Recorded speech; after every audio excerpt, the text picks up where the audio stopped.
I think President Macron clearly believes in coalitions of the willing, and France is actively leading some of those at the moment in the Sahel.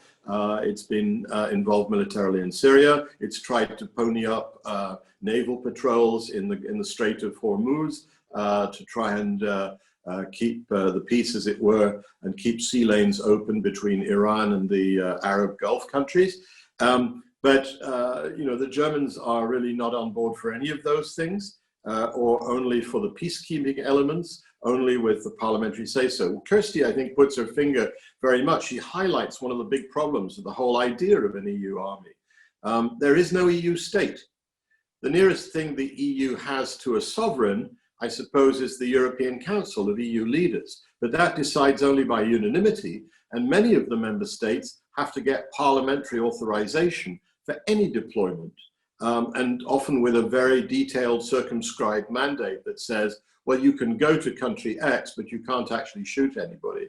Or, you can't go out of your base. You have to, or you can't go to certain areas of the country. That happened when European countries took part in NATO-led peacekeeping in Afghanistan, where some countries had what were called national caveats, which said, well, you can go to Afghanistan, but you can't go to southwest Afghanistan because it's too dangerous.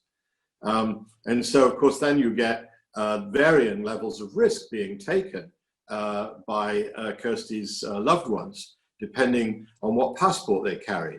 And that's, you can't run a European army on that basis. In Germany, but also to a strong degree in the Netherlands and in Sweden, it's parliament that decides.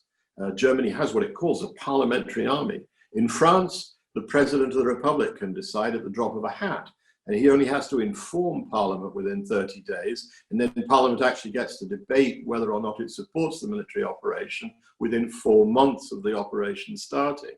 The UK, it's more ambiguous. So the government does have, is regarded as having the constitutional right to deploy the army, but since the unpopular expeditions in Iraq and Afghanistan, Parliament has been trying to take more control and to tie the government's hands. So coalitions of the willing, spearheaded by 1 or 2 really militarily capable member states, are much more likely to be the way that Europe will operate, and it's already the way Europe is operating, than going through the EU institutions, which is more likely only for very low-risk operations like anti-piracy patrols off the Horn of Africa, or peacekeeping in a country where peace has already been established, and it's really not a question of actually having to engage in combat operations.